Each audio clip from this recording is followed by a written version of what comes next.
Bienvenidos, gracias por escuchar Frecuencia Judá, la voz del adorador. Les saluda Stanley Laínez y en nuestro cuarto episodio hablaremos sobre la importancia que tiene la revelación bíblica al instruirnos en cómo debemos adorar a Dios y la relación inseparable entre la doctrina y la adoración en la iglesia. Meditemos sobre el tema, cuidado, adoración sin la doctrina bíblica no es una correcta adoración, en la voz de Mario Llanos. Uno de los resultados de la posmodernidad en nuestra sociedad actual es que nos hemos convertido en individuos que tienen la última palabra a la hora de definir lo que es verdadero o es falso. Aquellos conceptos que en el siglo XX se habían considerado como certezas inmutables, atemporales y absolutas, ahora son cuestionables, sujetas únicamente a la apreciación de quienes las interpretan. Como consecuencia, las personas se abren a una especie de pragmatismo, ya que al no necesitar de un conjunto de verdades que hacen posible el conocimiento y que explican la realidad, éstas muestran un fuerte rechazo a lo teórico, a los principios y a la doctrina. La gente ama lo que funciona, lo que es práctico e instantáneo. Por ello, un libro entre más corto sea, es mejor aceptado y tiene muchas más probabilidades de ser leído. Este ha sido el secreto de las ventas para los títulos del tipo 5 pasos para. El cristianismo de nuestra era no ha escapado a este triste legado. La mayoría de los feligreses no están interesados en escuchar doctrina. La perciben como algo que únicamente es útil para un sector de la iglesia, para los teólogos, predicadores, maestros o estudiantes de seminario. Se ha vuelto un punto espinoso a la hora de dialogar sobre el credo de la iglesia, y se prefiere decir que no vale la pena discutir estos asuntos, porque la doctrina divide a las personas. Lo que a Dios le importa es nuestra intención del corazón, nuestras actitudes ante nuestro prójimo y no meramente lo que sepamos o profesemos. Y se llega a citar la equivocada frase de «al final es al mismo Dios al que adoramos». Es por eso que un fenómeno muy común tiene lugar entre nosotros los creyentes cuando hacemos una separación entre lo que creemos y lo que vivimos, lo teórico y lo práctico. Separamos el conocimiento acerca de Dios en las Escrituras y lo que hemos llamado la vida práctica cristiana. En este contexto, muchas veces son citadas y, por cierto, malinterpretadas las palabras del apóstol Pablo en 2 Corintios capítulo 3 y versículo 6, porque la letra mata, pero el espíritu vivifica.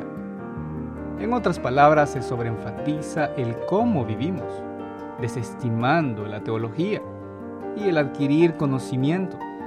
Esta actitud pragmática se ha diseminado en casi todas las esferas de las que se ocupa la iglesia, y tristemente en la más importante, la adoración.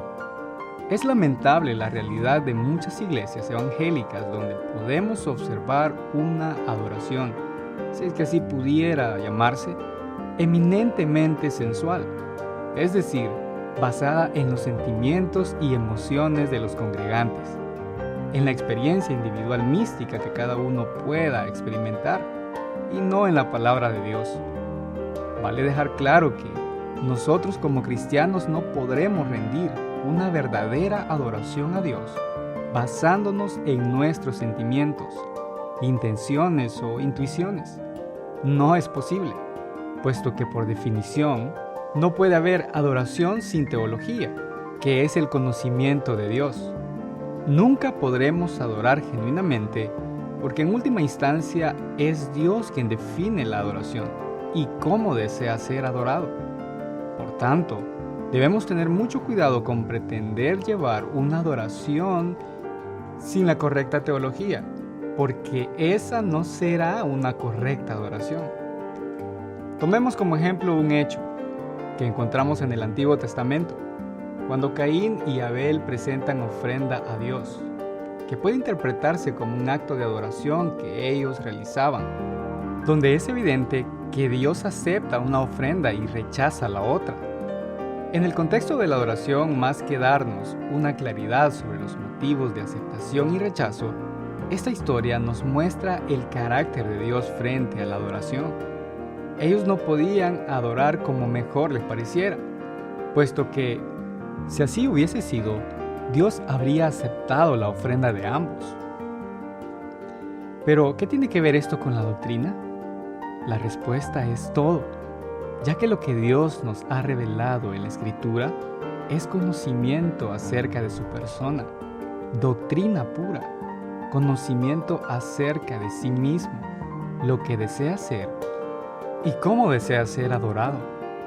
Este patrón se ve reflejado en toda la Biblia, Dios tomando la iniciativa de revelarle al hombre lo que debe saber acerca de él, para que nosotros obedezcamos y podamos adorarle correctamente.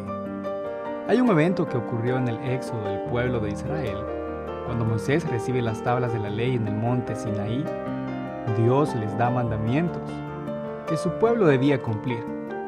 Es interesante que nosotros podamos observar cómo comienza el primer mandamiento.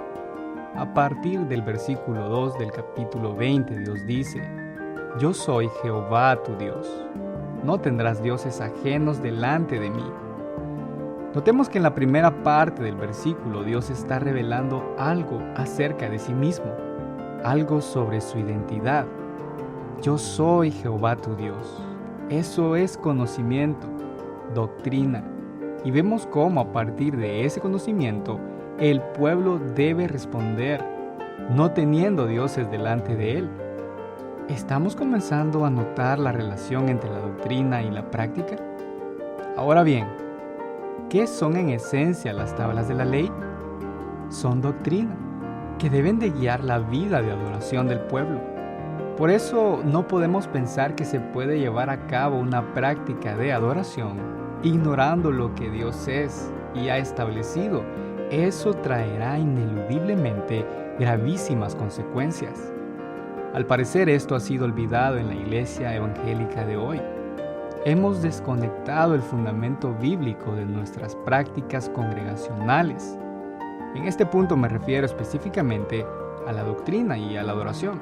Equivocadamente, nuestro punto de partida para definir cómo podemos adorarle y agradarle somos nosotros mismos, como le sucedió a Caín. Casi todo lo filtramos por medio de lo que podemos sentir y por eso es muy común escuchar frases como «Hoy se sintió la presencia de Dios en la alabanza» o cuando no hay manifestaciones emocionales evidentes en las personas, podemos llegar a decir que en determinada iglesia no se manifiesta la presencia de Dios. No debemos malinterpretar que estamos en contra de las emociones y que deban suprimirse a la hora de adorar. De ninguna manera. El punto es que deberíamos de estar más preocupados en cuanto a lo que la Biblia establece y no en medir lo genuino de nuestra adoración en función de nuestras experiencias personales u opiniones de lo que debería ser la verdadera adoración.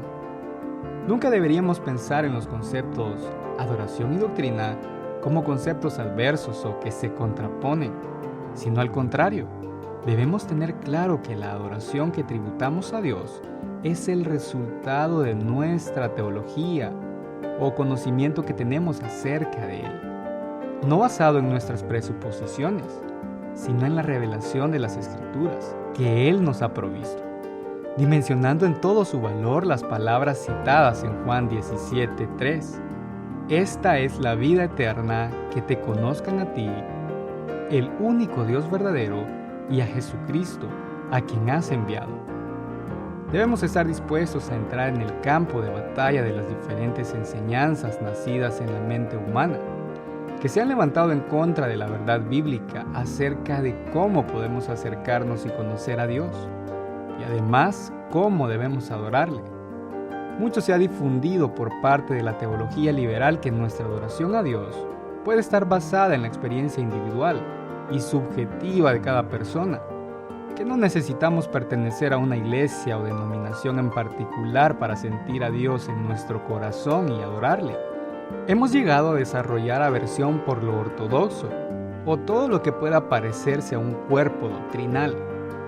Prestemos atención a lo que está sucediendo a nuestro alrededor y a las palabras escritas por Pablo en la segunda carta a Timoteo en los versos 3 y 4 del capítulo 4. Porque vendrá tiempo cuando no soportarán la sana doctrina, sino que, teniendo comezón de oídos, acumularán para sí maestros conforme a sus propios deseos, y apartarán sus oídos de la verdad y se volverán a mitos. Estudiemos teología, vivamos la doctrina y que la Biblia moldee nuestro entendimiento, y de esa forma estaremos expresando la más alta adoración que podremos rendir a Dios, aceptable, agradable y perfecta. Gracias por escuchar nuestra serie Adorando al Dios verdadero. Hoy hemos meditado que nuestra adoración debe estar basada en la palabra de Dios, y para que nuestra adoración sea agradable a Él, debe atender a quién es Dios, como Él prescribe que le adoremos y cómo debe estar regulada mi adoración a Él. Acompáñanos la próxima semana a través de este canal. Suscríbete, dale like a este episodio y compártelo en tus redes sociales. Somos Movimiento Judá, proclamando el mensaje Jesús, único digno de alabanza y adoración.